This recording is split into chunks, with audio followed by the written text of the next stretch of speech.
وہ ایجنسیوں کو, اسٹیبلشمنٹ کو, آرمی چیف صاحب کو ذمہ دار قرار دیتے ہیں. اور ساتھ ہی وہ تو یہ بھی کہتے ہیں کہ قاضی فائز عیسیٰ صاحب جو ہیں وہ جس طرح سے عدالت چلا رہے ہیں, سپریم کورٹ چلا رہے ہیں, اس سے یہ نظر آتا ہے کہ وہ جیسے ایجنسیوں کے, خالد خورشید صاحب کے تو خاص طور پر الفاظ تھے کہ کیا وہ تنخواہ ایجنسیوں سے لیتے ہیں, تو ان پر تنقید کی گئی تھی. پاکستان تحریک انصاف نے گزشتہ کچھ دنوں میں اپنی تنقید جو ہے اس میں شدت کو بڑھایا ہے, اپنی تنقید کو بڑھایا ہے, اور پاکستان تحریک انصاف آگے بڑھی اس سلسلے میں. اب یہ آرمی چیف صاحب جو بات کر رہے ہیں کہ ہم اپنی حدود و قیود کو جانتے ہیں, یہ میسج ہے, یہ میسج انہوں نے کئی بار دیا. میں نے پہلے بھی آپ سے عرض کیا, اب بھی کرتا ہوں کہ انگیجمنٹ جو ہے نا وہ بہت ضروری ہوتی ہے. جب آپ انگیج کرتے ہیں تو پھر اس میں آپ لوگوں کو ساتھ لے کر چل سکتے ہیں. لیکن یہ میڈیا, سوشل میڈیا یا ایکسپریشن, فریڈم آف ایکسپریشن کے جو معاملات ہیں, یہ صرف نوجوانوں کے ہوں یا تمام پاکستان کے ہیں, تو اس میں اگر آپ غصے کا اظہار کرتے ہیں, اگر آپ اس میں یہ کہتے ہیں کہ سرٹن لمٹ سے ان کو کراس کیا جا رہا ہے, تو میرا یہ خیال ہے کہ ڈسٹنس بڑھتا ہے. آرمی چیف صاحب جب یہ بات کرتے ہیں کہ یہ شیطانی میڈیا ہے, آرمی چیف صاحب جب یہ بات کرتے ہیں کہ یہ منفی پروپیگنڈا کرنے کا میڈیا ہے, اور اظہار رائے کی آزادی کی بات کرتے ہیں, تو میرا یہ خیال ہے کہ تو ویسے ہی اس وقت پولیٹیکل جو لوگ ہیں ان کی طرف سے ٹیمپریچر ٹھیک ٹھاک بڑھایا گیا ہے, اور وہ پولیٹیکل لوگ کہتے ہیں کہ ہمیں یہاں تک لانے میں افواج پاکستان جو ہیں ان میں خاص طور پر ایجنسیوں کا ہاتھ ہے, اور یہ ہمارے ساتھ جو کچھ بھی ہو رہا ہے وہ کر رہے ہیں. تو دونوں جانب سے آج فواد چودھری صاحب کی گفتگو کرتے ہوئے کیا کہا, انگیجمنٹ بہت ضروری ہے, انگیجمنٹ بہت ضروری ہے, بات چیت بہت ضروری ہے. پاکستان تحریک انصاف والے کہتے ہیں کہ ہم بات چیت کرنا چاہتے ہیں, اور ہم اسٹیبلشمنٹ سے بات کریں گے, ہم آرمی چیف سے بات کریں گے, ہم ڈی جی آئی سے بات کریں گے. تو ظاہر ہے بات کریں گے تو بات بنے گی, بات کیے بغیر بات نہیں بنے گی.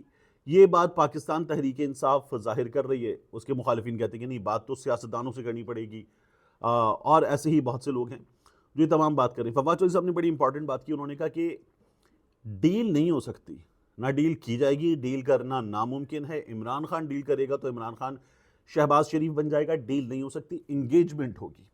یہی نقطہ آپ سے عرض کر رہا تھا, انگیجمنٹ کرنی پڑے گی. سیاستدانوں کو اسٹیبلشمنٹ کے ساتھ انگیجمنٹ کرنی پڑے گی, اسٹیبلشمنٹ کو سیاستدانوں کے ساتھ انگیجمنٹ کرنی پڑے گی. اسٹیبلشمنٹ بات کرے گی سیاستدانوں سے, سیاستدان بات کریں گے اسٹیبلشمنٹ سے, اور اپنے اپنے رول کے مطابق بات کریں گے, اپنے اپنے رول کے مطابق کام کریں گے. سیاستدان افواج کو اور ایجنسیز کو, اسٹیبلشمنٹ کو پالیٹکس میں نہ گھسیٹیں, یہ سیاستدانوں کو کرنا ہوگا. اور اسی طرح سے اسٹیبلشمنٹ پالیٹکس سے دور رہے, افواج پالیٹکس سے دور رہیں, مسلسل ایجنسیز پالیٹکس سے دور رہیں, یہ ان کو کرنا ہوگا. اس کے لیے بات چیت کرنی ہوگی, انگیجمنٹ کرنی ہوگی, ڈیل نہیں ہو سکتی, اس میں ڈیل نہیں ہوگی. اور ڈیل کرنے والا جو ہے وہ مسترد کر دیا جائے گا, اٹھا کر پھینک دیا جائے گا لوگوں کی جانب سے. یہ بات سمجھ میں آ رہی ہے. تو مجھے یہ لگتا ہے کہ انگیج کر کے, آپ نوجوان ہوں, سوشل میڈیا یوز کرنے والے ہوں, عام پاکستانی ہوں, انگیج کر کے ان کو جب چلیں گے تو معاملات بہتر ہوں گے. ابھی جو پشاور میں کامران کا معاملہ ہے, اب کامران اٹھا لیا گیا, کامران نے ظاہر ہے کہ جو کیا تھا اس کے نتیجے میں اس کو شاید اٹھایا گیا. اس نے کہا تھا جنرل ریٹائرڈ عبدالعزیز صاحب کے پنجاب پبلک سروس کمیشن کا چیئرمین بننے پر کہ چلا ہوا کارتوس کے الفاظ, ظاہر ہے کہ الفاظ غلط ہیں. اب آرٹیکل 19 کا جو آرمی چیف صاحب حوالہ دے رہے ہیں, آرٹیکل 19 کیا کہتا ہے؟ آرٹیکل 19 جو ہے وہ کہتا ہے کہ every citizen shall have the right to freedom of speech and expression and there shall be freedom of the press subject to any reasonable restrictions imposed by the law in the interest of the glory of Islam and the integrity. پھر اس کے بعد security or defense of Pakistan or any part thereof, friendly relations with foreign states, public order, decency or morality, or in relation to contempt of court. اچھا, یہ جو article 19 ہے یہ آزادی دیتا ہے, لیکن آزادی کی کچھ حدود ہیں. یہ بات آرمی چیف صاحب کر رہے تھے. اب جو آرٹیکل 19A ہے جو امینڈمنٹ کے بعد اس میں ڈالا گیا, اس میں لکھا ہوا every citizen shall have the right to have access of information in all matters of public importance subject to regulations and reasonable restrictions imposed by law.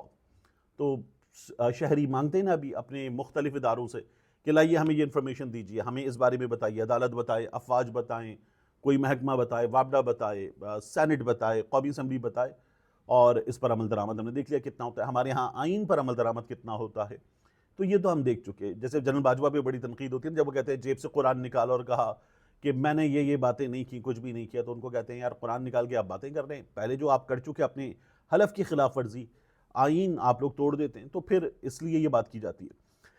تو انگیجمنٹ اور انگیجمنٹ یہ بہت ضروری ہے. اب اس کے بعد میں آپ سے عرض کروں کہ بشرا بی بی کے معاملے میں ہوا یہ ہے کہ ان کو بنی گالہ سے اڈیالہ جیل شفٹ کیا جائے. اس سلسلے میں گزشتہ سماعت پر یہ کہا گیا حکومتی وکلاء کی جانب سے کہ بشرا بی بی کے وکلاء سے، بشرا بی بی کی سے ان کی یعنی دوسری پارٹی بشرا بی بی ہے، ان سے بات ہو رہی ہے اور ہم آؤٹ آف کورٹ سیٹلمنٹ کی طرف جا رہے ہیں. عدالت بڑی حیران ہوئی، جسٹس صاحب بڑے حیران ہوئے، لیکن اب جو ہے ایک بار پھر یہ ثابت ہوا عدالت میں کہ ایسا کچھ نہیں ہونے جا رہا. بشرا بی بی کی طرف سے بھی باضابطہ طور پر کہہ دیا گیا ہے کہ اگر مجھے ایگریمنٹ یا اس طرح کی کوئی ارینجمنٹ کرنی ہو تو پھر میں کیوں عدالت میں کہوں گی کہ مجھے بنی گالہ سے اڈیالہ منتقل کیا جائے. تو آج یہ فیصلہ ہو سکتا ہے بشرا بی بی کو اڈیالہ منتقل کیا جا سکتا ہے. بنی گالہ ان کا گھر ہوتے ہوئے بھی زیادہ بری جیل ہے. آپ الگ نیوز پر جا کر دیکھیے گا، میں نے انٹرویو کیا تھا بشرا بی بی کی بہن مریم ریاض بٹو صاحبہ کا، اس میں آپ کو تمام صورتحال بشرا بی بی کی بیٹیاں جو بتا رہی ہیں اس کا اندازہ ہوگا کہ وہ کس صورتحال سے دو چار ہیں. ایک بات آخر میں بات فواد چودھری صاحب کی. فواد چودھری صاحب نے پھر آج گفتگو کی. میں نے آپ سے عرض کیا تھا فواد چودھری صاحب نے یہ جو ہمارے یہاں مسلسل ہو رہا ہے، صحافی کرتے ہیں، سیاستدان کرتے ہیں کہ پی ٹی آئی ایک بار پھر اسٹیبلشمنٹ کو دعوت دے رہی ہے، پی ٹی آئی فوج کو دعوت دے رہی ہے کہ ہمیں اپنا لو، ہمیں گود میں بٹھا لو، ہم تمہیں ابو بنانا چاہتے ہیں. یہ تمام باتیں کی جا رہی ہیں. فواد چودھری صاحب نے کہا کہ نہیں، یہ ہوتی ہے ڈیل، ہم ڈیل نہیں کرنا چاہتے، ہم انگیجمنٹ چاہتے ہیں. انگیجمنٹ ہوگی تو بات آگے بڑھے گی. اگر عمران خان ڈیل کر لے گا تو عمران خان شہباز شریف بن جائے گا، شہباز شریف کی سیاست کا کیا رہ گیا؟ تو عمران خان کی سیاست تباہ ہو جائے گی. عمران خان ڈیل نہیں کرے گا، یہ بات حامد میر صاحب بتا چکے، عمران خان کی بدترین مخالفین بتا چکے، اور وہ یہ بھی بتا چکے کہ جس انداز میں عمران خان جیل کاٹ رہا ہے، اس انداز میں جیل کاٹنے نے عمران خان کے تمام مخالفین کو پریشان کر دیا. تو فواد چودھری صاحب جس انداز میں بات کرتے ہیں، جس انداز میں وہ تمام ڈیل کا تاثر اور یہ تمام گفتگو زائل کر چکے بڑی آسانی کے ساتھ، اس سے ہمیں یہ نظر آتا ہے کہ پاکستان تحریک انصاف کے موجودہ ترجمانوں کو، جو فواد چودھری کا راستہ بھی روک رہے، سیکھنے کی ضرورت ہے فواد چودھری سے، اور اپنی جماعت کا موقف سامنے رکھتے ہوئے انہیں یہ سیکھنا چاہیے کہ فواد چودھری کیا بتا رہے ہیں اور کیسے بتایا جاتا ہے اپنا موقف لوگوں کے سامنے. ملتے ہیں انشاءاللہ آپ سے اگلی ویڈیو میں.